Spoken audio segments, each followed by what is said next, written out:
Welcome to Biggest Spoilars, the destination for exclusive spoilers, latest updates. At Carly's, Jack surprises her with a choker, an early Christmas gift.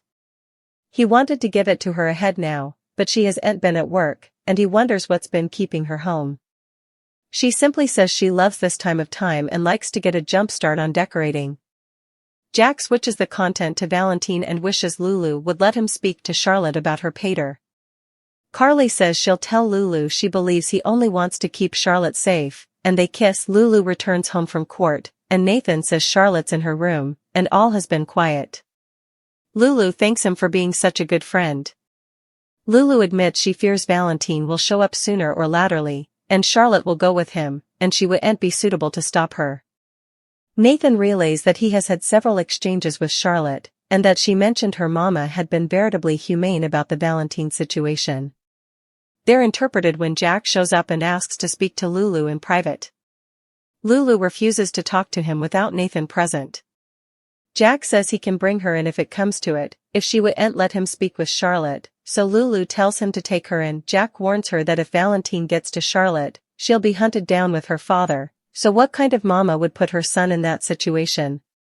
Lulu insists Charlotte doesn't know where her father is, but Jack knows Valentine will have a way to communicate his son.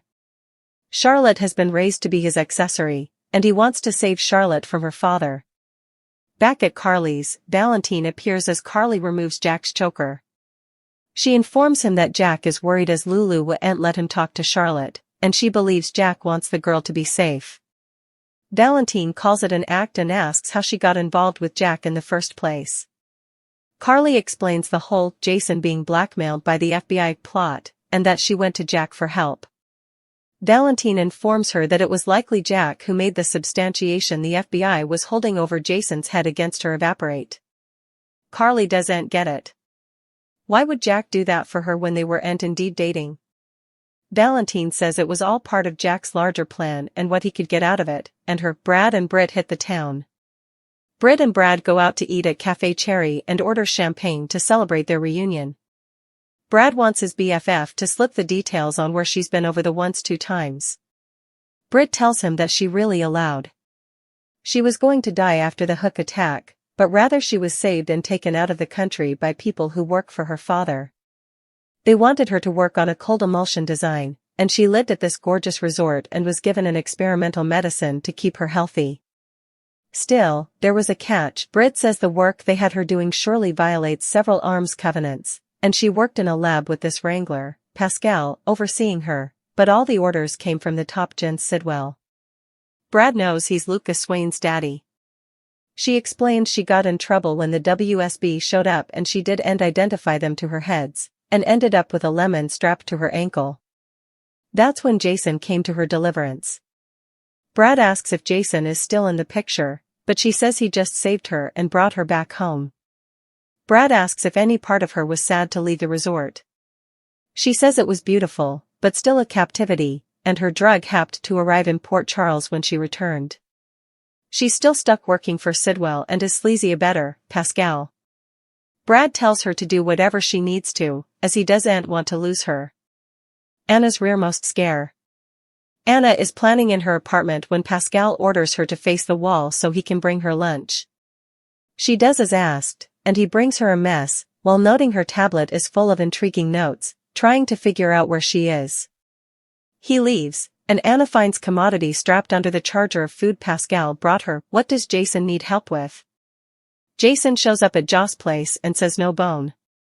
Can know he came to ask her for help. He tells her that Britt is in trouble with the people from the 5 Poppies, and he needs to know how it all relates to Dalton, Sidwell, and Faison. Joss tells him she can't partake anything with him, and people will assume that any intel he's amusement on is from her. Jason points out that Britt saved her life doubly, and she needs her drug. He says she can trust her. Can she trust Jack? Joss admits she's having a ton of alternate and third studies about working for the WSB, especially with Vaughn gone. Brennan has only one thing, and it involves Sidwell and Faison's design. She and Britt are just tools in his game. Jason swears he's not using her and will always cover her. Court is in session. In court, Alexis again reminds Willow not to reply to what she hears on the stage, no matter how disquieting. Meanwhile, Dante returns to court and confers with Turner about a problem, and the judge tells Turner to call her first substantiation. Tracy is called to the stage and asked by Justine to walk them through that night, which she does via flashbacks. Alexis gets a chance to cross-question, and when Alexis wonders why she drove through a rainfall to see Drew, Tracy blurts out, "To give him a piece of my mind." Tracy explains she had just learned Drew had her dear friend arrested on trumped-up charges. Alexis asks if she happened to see Willow on the domain. Tracy recalls arguing with Michael about his being there and answers, "No." Nina is put on the stage coming and forced by Justine to confess to lying and giving Willow a false justification. Justine asks why she prevaricated, and Nina says to cover her son from a witch quest like this bone. During cross-examination, Alexis asks whether Willow asked Nina to lie for her, and Nina says no. She says Willow went on with it to cover her, as she presumably allowed. She shot Drew. Justine asks for a recess, and Michael exchanges with Curtis about the Bobbies, looking into him as a suspect. Michael and Curtis both note that Turner thinks she has a bigger case against Willow. Meanwhile, Alexis confers with Nina, Willow, and Drew that while effects are looking their way now, the business camera footage could change everything. Dante is called to the stage, and Justine has him go through where they set up the murder armament, and that Willow had access to the estate and the gun. The police believe Willow probably was suitable to sneak onto the estate several times and that she used the gun she stole to shoot Drew. Cell phone records and business camera footage place her at the scene of the crime. Justine asks to submit the prints from the camera, but Alexis objects and asks for the original footage. Justine and Alexis approach the bench, and Justine admits the original footage is missing. Alexis says this is a break in the chain of substantiation, and digital prints can be manipulated. Alexis objects to the substantiation, and the camera zooms in on Nina. The judge sides with Alexis, and the substantiation is thrown out. Alexis also cross-examines Dante about why he and the PCPD neglected probing other suspects and concentrated on Willow. She points out that Dante, along with 10 other people, lives on the estate, along with staff and ground crew, all of whom had access to the gun. She also turns the content to Michael, saying he'd means, motive, and occasion to shoot Drew. In the show's final moments, Brad suggests to Britt that they settle up and get going. She assumes Brad, plutocrat bags, was going to pay for this, but Brad says his model Swain wiped him out. He hands the check to the croaker. But she says she's no longer a croaker. And is beggared, too. They realize neither can pay for their mess. In court, Alexis asks Dante whether they ever considered Michael a suspect or whether his ties to his family forestalled him. Justine objects, and Dante steps down. Justine also calls Christina to the stage. At her place, Joss knows Britt must be important to Jason for him to ask her for help. He says she's important to him, too, and wants to keep them both safe. Joss says she'll always trust him over Jack. At home, Carly tells Valentine that Jack no way told her that he destroyed the substantiation against her, and he must have wanted her to suppose she owed him. He says Jack has told her because he can still use it when it benefits him. At Lulu's, Nathan tells Jack he must have a leave, as he has arrested Lulu or Charlotte, so he should leave. Jack warns Lulu that she thinks Nathan is a friend, but everyone is dismissing the 7 times Nathan has been missing, and to flash back his real last name is Faison. Finally, in her captivity, Anna opens the package under the table and finds it's a dupe of Faison's book, which he wrote as P.K. Sinclair, a name Peter latterly used for a book he wrote, with a necrology, for my poet C. The season of forgiveness was supposed to be gentle. Instead, it arrived with sharp edges, whispered warnings, and threats that cut deeper than knives. In Port Charles, rebirth never comes without blood, and as Christmas crept closer, so did secrets that refused to stay buried. Carly's house, a gift wrapped in shadows. The lights twinkling around Carly's living room glowed softly, casting reflections against ornaments she had already begun placing with careful intention. She claimed she decorated early because she loved the season, the promise of hope, the warmth of memories, but the truth lingered beneath the surface. Carly was bracing herself for something. She always did. Jack appeared at her door without warning, a small velvet box hidden in his hand. When he opened it, the necklace inside shimmered like a promise made too early and kept too quietly. "An early Christmas gift," he said, his voice smooth but searching. "I meant to give it to you sooner." Carly smiled, touched, but guarded. Jack's eyes lingered on her longer than usual. He asked why she hadn't been at work, why she seemed content staying home. Carly brushed it off with practiced ease, saying she loved the holidays and liked to start decorating ahead of time.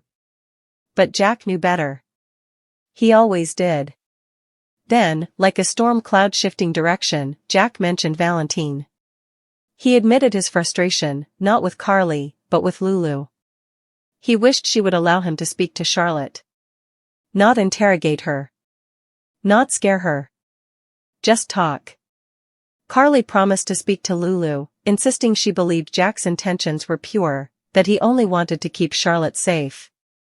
They kissed, sealing a moment that felt warm, but uneasy. Because in Port Charles, warmth is often a warning. Lulu's fear, a mother on the brink. When Lulu returned home from court, exhaustion clung to her like a second skin.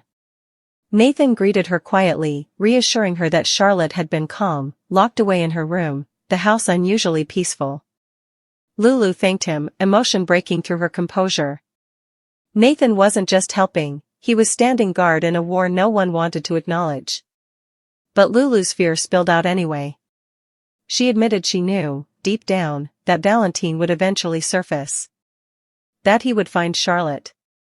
And when he did, Lulu feared she wouldn't be strong enough to stop her daughter from running toward the very danger she'd been trying to shield her from. Nathan tried to reassure her. He told Lulu that Charlotte had spoken kindly about her mother, that she felt heard, understood, even about her father. Before Lulu could breathe, the door opened. "Jack." He asked to speak privately. Lulu refused. Nathan stayed. Jack's tone hardened. He warned Lulu that he could legally force the issue, bring her in if necessary, if she continued blocking him from Charlotte. Lulu didn't flinch. "Then do it," she said. That was when Jack dropped the mask. He warned her that if Valentine reached Charlotte, she would be hunted alongside him. That she would grow up on the run, targeted, used, weaponized. What kind of mother, Jack demanded, would allow her child into that life? Lulu snapped back that Charlotte didn't know where her father was, but Jack knew better. Valentine always found a way. Charlotte had been raised as his accomplice, molded in his image. And Jack wasn't threatening Lulu to hurt her. He was threatening her to save Charlotte. Valentine's arrival, truth like poison. Back at Carly's, the air shifted the moment she unclasped the necklace. Valentine appeared. Uninvited. Unwelcome. Unapologetic. Carly told him Jack was upset about Lulu refusing access to Charlotte and insisted she believed Jack wanted to protect the girl. Valentine laughed, cold and dismissive. "It's an act," he said. Then he asked the question Carly hadn't dared to. "How did you really get involved with Jack?" Carly explained everything, Jason, the FBI, the blackmail, the desperation that drove her to Jack for help. Valentine's expression darkened. He told Carly that Jack was likely the one who made the evidence against Jason disappear. Carly was stunned. Why would Jack do that for her when they weren't even together?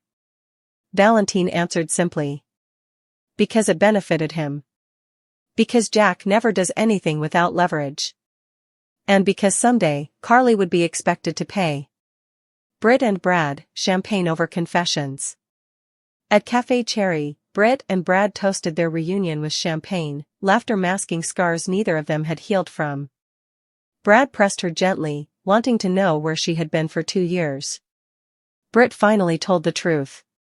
She thought she was dying after the Hook attack, until she was taken out of the country by people loyal to her father. She lived in luxury, treated like royalty, while being trapped in a golden cage. She worked on cold fusion, illegal, dangerous, violating global treaties. Her handler, Pascal, watched her every move. Orders came from above. From Jen Sidwell. Things turned deadly when the WSB arrived. Britt didn't expose them and paid the price. A bomb strapped to her ankle. Jason saved her. He didn't stay. Brad asked if she missed the resort. She admitted it was beautiful. But it was still a prison. And worse, Sidwell still owned her. Brad told her he didn't care what it took. He just didn't want to lose her again. Anna's captivity, a silent rebellion. In her confinement, Anna meditated, controlled, focused, defiant in silence. Pascal ordered her to face the wall while he brought her food. He mocked her notebook, filled with clues, maps, possibilities. After he left, Anna discovered something hidden beneath the tray. A package. A message. A reminder that her captor was closer, and crueler, than she feared. Jason and Joss, trust-tested. Jason appeared at Jocelyn's door like a ghost. He told her no one could know he came. Britt was in danger. Sidwell. Dalton. Faison. The 5 poppies. Joss refused to give him intel. The risk was too great. Jason reminded her Britt had saved her life, twice. He asked the real question. Could she trust Jack? Joss admitted her doubts about the WSB. Brennan had an agenda, and she and Britt were pawns. Jason promised he wasn't using her. He promised to protect them both. Courtroom reckoning, truth on trial. In court, Alexis warned Willow not to react, no matter how painful the testimony became. Tracy took the stand, reliving the night in fragments. She admitted she went to confront Drew, furious over a friend's wrongful arrest. She denied seeing Willow.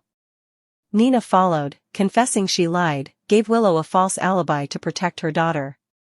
Alexis confirmed Willow never asked her to lie. Then Dante testified. The weapon. The access. The footage. But when Justine attempted to submit traffic photos, Alexis objected. The original footage was missing. The judge ruled the evidence inadmissible. Alexis turned the tables, exposing tunnel vision, ignored suspects, and Michael's potential motive. The courtroom trembled. Final moments, threats, faith, and a book from the devil. Britt and Brad realized neither could pay the check. In court, Christina was called next. Joss chose Jason over Jack. Carly realized Jack never told her he destroyed evidence, because someday, he'd want repayment. At Lulu's, Jack warned Nathan wasn't who he seemed, reminding her of the name Faison. And in her cell, Anna opened the package. Inside was Faison's book. Inscribed. For my muse, see. The baptism had begun. But salvation would not come quietly. The water had not yet touched skin, but the cleansing had already begun. In Port Charles, baptism was never about purity alone, it was about survival. Those who emerged reborn did so scarred, shaking, and forever changed. And those who resisted the process were dragged under by truth they could no longer deny. A mother's prayer, a hunter's promise. Lulu stood alone long after Jack left, her heart pounding with the echo of his words. Nathan tried to steady her, reminding her that fear was exactly what Valentine, and men like Jack, fed on. But Lulu wasn't afraid of threats anymore. She was afraid of inevitability. She went to Charlotte's room that night and watched her sleep, brushing hair from her daughter's face like a ritual, a silent prayer. Lulu whispered promises she wasn't sure she could keep, that she would protect her, that she would never let anyone turn her into a weapon. But somewhere across the city, Valentine was already planning. He wasn't hiding. He was waiting. And he knew time was on his side. Carly's awakening, love, leverage, and lies. Carly couldn't sleep. Valentine's words replayed in her mind like poison dripping into water she thought was clean. Jack had erased evidence. Jack had saved Jason. Jack had never told her. That wasn't generosity. That was strategy. Carly stared at the necklace resting on her nightstand. It no longer felt like a gift, it felt like a collar. She realized something chilling, Jack didn't want her gratitude. He wanted her indebted. And when the time came, he would collect.